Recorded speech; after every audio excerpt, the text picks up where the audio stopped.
सस्सी पुन्नू दो जने, कोई मुख ते जर्द रुमाल वे, हाय वे पुन्नू जालिम। अस्सलाम वालेकुम। बलूचिस्तान लैंड ऑफ ब्यूटी के एक नए ट्रैवल ब्लॉग के साथ आप सबको खुशामदीद। आज के हम ट्रैवल ब्लॉग में हम बलूचिस्तान के एक तारीख़ी और एक रोमानवी जो एक किस्सा है सस्सी पुन्नू, उसके बारे में बताएंगे। आप मेरे बैकग्राउंड में भी देख सकते हैं जो सस्सी पुन्नू का यहाँ पे मज़ार वाक़या है। तो इस पूरे ट्रैवल ब्लॉग में हम आपको बताएंगे कि आप यहाँ पे किस तरह से आ सकते हैं, इसकी एग्जैक्ट लोकेशन कहाँ पे ये वाक़या है, इसके अलावा यहाँ पे क्या फैसिलिटीज़ अवेलेबल हैं। काइंडली हमारे चैनल को नीचे आप सब्सक्राइब का बटन देख रहे होंगे, सब्सक्राइब करें और साथ में घंटी का बटन दबाएं ताकि आप हमारे लेटेस्ट वीडियोस की नोटिफिकेशन आपको मिलती रहे। कराची से सस्सी पुन्नू का मज़ार 65 किलोमीटर के फासले पे वाक़ है। पहुँचने में 2 घंटे लगेंगे। अगर आप पहली दफ़ा सफ़र कर रहे हैं तो आप गूगल मैप से मदद ले सकते हैं। एहतियात के तौर पे अपनी गाड़ी में पानी और फल ज़रूर रख लें। अब चौकी के रास्ते आप कराची से बलूचिस्तान में दाखिल होते हैं और मुंद्रा चौक से आप दाएं जानिब आप साकना रोड पे मुड़ते हैं। साकना लसबेला का ज़रूरी इलाका है। खजूरों और चीकू के दरख्त के पास से सफ़र इस मुख्तसर सफ़र को और हसीन बना देता है। ये सारा इलाका हब डैम से सैराब होता है। दुर्रेजी रोड M8 पे 32 किलोमीटर सफ़र तय करने के बाद आपके बाएं जानिब सस्सी पुन्नू का साइन बोर्ड नज़र आता है, जहां से 20 किलोमीटर पर मुहित कच्ची सड़क आपको मज़ार तक ले जाता है।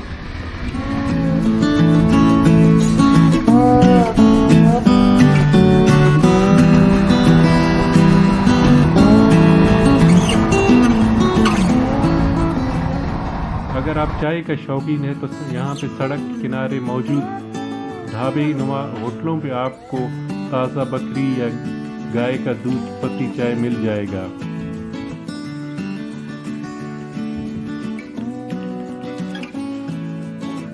यहाँ पे हमारी मुलाकात होटल के मालिक मोहम्मद बख्श से हुई। चाय ये गाय का दूध है जी, बकरी में दूध नहीं है। बकरी है हमारे पास 80-90 बकरी है पर दूध नहीं है, खुश्क है। खुश्क है, समझे? जहरी ध्यान वो खान खला तो जो जेल भजी निखरता।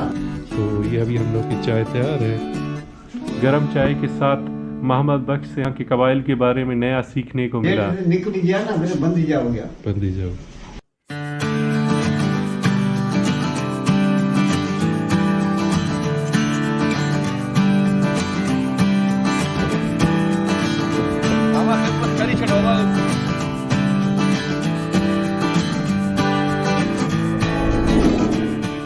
चाय ख़त्म होने के बाद हम लोगों ने अपनी मंजिल की तरफ रवां दवां हुए।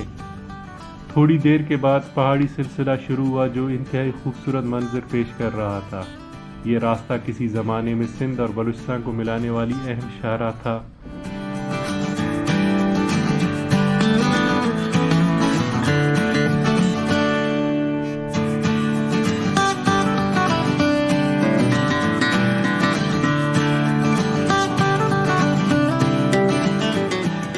लोग और काफ़िले इसी रास्ते से सिंध और बलूचिस्तान आते जाते थे, जिसके निशानात आज भी सड़क के दोनों अतराफ में मौजूद कब्रों की शक्ल में मौजूद है। बेस फाउंडेशन है, बेस के ऊपर ये बने हुए हैं पत्थर के। फिर ऊपर थोड़ी सी इस पर लगता है कि डिज़ाइनिंग वगैरह की हुई है। ऐसे लगता है किसी वो इसको पूरे तराशा गया है या इसको काटा गया है। और इसके ऊपर फिर ये नीचे इसका जो कब्र का बिल्कुल वो बुनियाद है, बुनियाद के ऊपर फिर ये फर्स्ट लेयर, ये सेकंड और ये थर्ड, ये 4 लेयर में है। सड़क के दूसरे किनारे पे एक और कब्र मौजूद है। बाद में हमें मालूम हुआ ये किसी सैयद का कब्र है। ये भी स्ट्रक्चर उसी तरह का है, सेम है, लेकिन वो इस तरह के वो स्टेप्स नहीं है, थोड़ी सी साइज़ इसकी बड़ी है। एक बड़ी पहाड़ी अबूर करने के बाद हमें मज़ार दूर से नज़र आने लगा।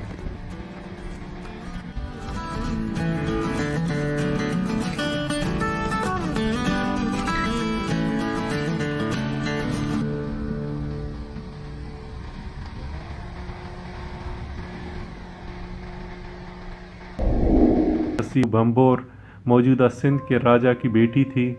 इसकी पैदाइश पे नजूमिया ने राजा को कहा था कि ये लड़की शाही ख़ानदान के लिए बदशगुनी है। ने लड़की को एक लकड़ी के संदूक में डालकर दरिया सिंध में बहा दिया। संदूक भंभोरों के एक बे औलाद धोबी के हाथ लगा, जिसने लड़की को खुदा का अतिया समझकर अपनी औलाद की तरह पाला। पन्नू केच मीर अली हूद का बेटा था और सब भाइयों में छोटा था। सस्सी जब जवान हुई तो इसकी खूबसूरती के चर्चे दूर दूर तक फैल गए। पन्नू ने जब सस्सी के बारे में सुना तो इसके मिलने का इश्तियाक पैदा हुआ, जिस पे नौजवान शहजादे ने भंभोर का सफ़र किया। कपड़े धुलवाने के बहाने सस्सी के घर में इसके वालिद के पास गया और जब इसकी ने पहली नज़र सस्सी पर डाली तो अपना दिल इस मलकाए हुस्न के कदमों में हार गया। सस्सी भी इसके प्यार में दिल हार गई। पन्नू का वालिद और भाई इस शादी के खिलाफ थे। भाइयों ने पन्नू को समझाने की कोशिश की और धमकाया, लेकिन पन्नू किसी तौर पे न माना। उन्होंने दूसरा तरीका अपनाया। बज़ाहिर वो पन्नू की शादी पे रजामंद हो गए और पन्नू की शादी में शरीक भी हुए, जहां उन्होंने पन्नू को नशावर चीज़ पिलाई जिससे वो अपने आप से बेखबर हो गया। वो लोग पन्नू को बांध कर ऊँट के पर लाद कर अपने आबाई इलाके केच ले आए। अगली सुबह जब ससी को एहसास हुआ कि इसके साथ धोखा हुआ है तो वो गुस्से और गम की कैफियत में नंगे पांव केच मकरान की तरफ चल दिए। सफ़र में इसे सख्त रेगिस्तानों से गुजरना पड़ा, मगर इसने अपनी सफ़र जारी रखा। तमाम सफ़र में वो पन्नू पन्नू पुकारती रही। इंतहाई प्यास की हालत में इसे चरवाहा मिला, जिसने इसे पीने को पानी दिया। चरवाहा की नीयत इसकी खूबसूरती देखकर ख़राब हुई। सस्सी वहाँ से भाग गई और रब से दुआ की है कि इसे छुपा ले। खुदा ने इसकी दुआ सुनी और ज़मीन फट गया और वो इसमें समा गई। अगले रोज़ जब पन्नू को होश आया तो वो भी सस्सी सस्सी पुकारते हुए भंभोर की तरफ भागा। रास्ते में इसकी मुलाकात इसी चरवाहा से हुआ जिसने इसे सारा माजरा सुनाया। पन्नू ने भी अपने रब से दुआ की और ज़मीन एक बार फिर फट गई और पन्नू भी इसमें समा गया। ये इसका एंट्रेंस है। दोनों तरफ ये कपड़े के वो बने हुए रंग बिरंगे झंडे लगे हुए हैं और बीच में से एक रास्ता जाता है अंदर मज़ार की साइड पे। तो दोनों तरफ से पत्थर का आप देख सकते हैं, दोनों एक रास्ता बना हुआ है। ये तकरीबन होगा 6-7 फुट उसकी चौड़ाई होगा और ये आगे सीधे उस मज़ार की तरफ जाता है। कलर्स आप देख सकते हैं कितने खूबसूरत कलर हैं इसके कपड़ों के हैं। कोई येलो है, इसके पर्पल कलर के हैं, ग्रीन कलर के हैं और बीच में दरख्त आप देख सकते हैं। सड़ी कमरा बना हुआ है, कमरे के साथ दरख्त है और दरख्त से एक छोटी सी दरवाज़ा अंदर की तरफ जाता है।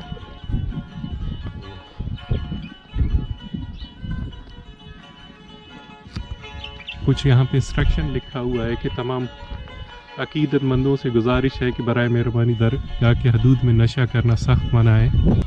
देख सकते हैं एंट्री इसकी, और कुछ यहाँ पे पानी के लिए मटके वगैरह रखे हुए हैं। तो मटके रखे हुए हैं,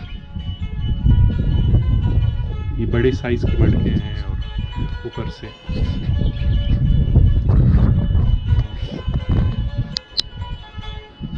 साथ में ये फिर एक मटकों के 15-20 दाने रखे हुए हैं। और उसके दूसरे साइड पे अगर हम देखें तो एक यहाँ पे बैठक नुमा एक कमरा बना हुआ है बैठने के लिए। आप देख सकते हैं कुछ सिंधी में लिखे हुए हैं, कुछ उसमें मुख्तलिफ नोट्स वगैरह हैं। दरगाह का ये एंट्रिंग पॉइंट है, इसके दोनों तरफ आप दरख्त लगे हुए हैं। तो यहाँ पे आप देख सकते हैं कुछ सिंधी में लिखा हुआ है।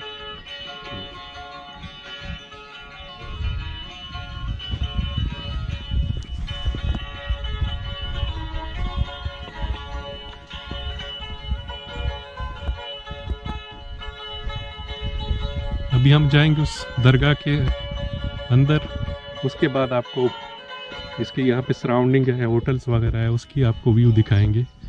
ये आप उल्टे साइड पे देख सकते हैं मज़ार है और इसके राइट साइड पे मस्जिद बना हुआ है। तो ये उसका अहाता है, सहन है, पक्की सहन है और उसमें टाइल्स लगे हुए हैं। और इसकी आप सराउंडिंग देख सकते हैं, मुख्तलिफ कमरे बने हुए हैं। और इसके हमारे उल्टे हाथ के साइड पे कब्रिस्तान है, कुछ आप कब्र भी देख सकते हैं यहाँ पे। तो बिल्कुल ऑपोजिट साइड पे वो एक जाली लगा हुआ है, इसके चारों तरफ से फिर एक दरवाज़ा बना हुआ है और बाहर की तरफ फिर एक कब्रिस्तान है। मेरे लिए इस मज़ार पे आना, जहाँ रिवायत के मुताबिक ज़मीन फट गया था और सस्सी और पुन्नू ज़मीन में दफन हो गए थे, बहुत ख़ास था जिसे मैं अल्फाज में बयान नहीं कर सकता। मज़ार का अंदरूनी हिस्सा बहुत खूबसूरत था।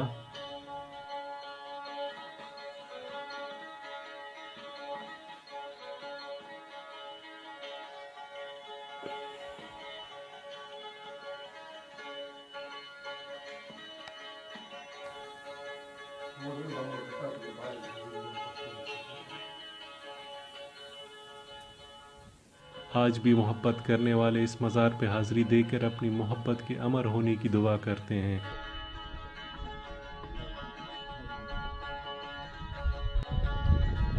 ये आप देख सकते हैं उस चरवाहे का जो कबर है मौजूद है, जो इस पूरे स्टोरी में जो या जो सस्सी पुन्नू के जो कहते हैं कि सस्सी को उसने चरवाहे ने यहीं पे रोक के रखा था या उसकी इज्जत पे हाथ डालने की कोशिश की। तो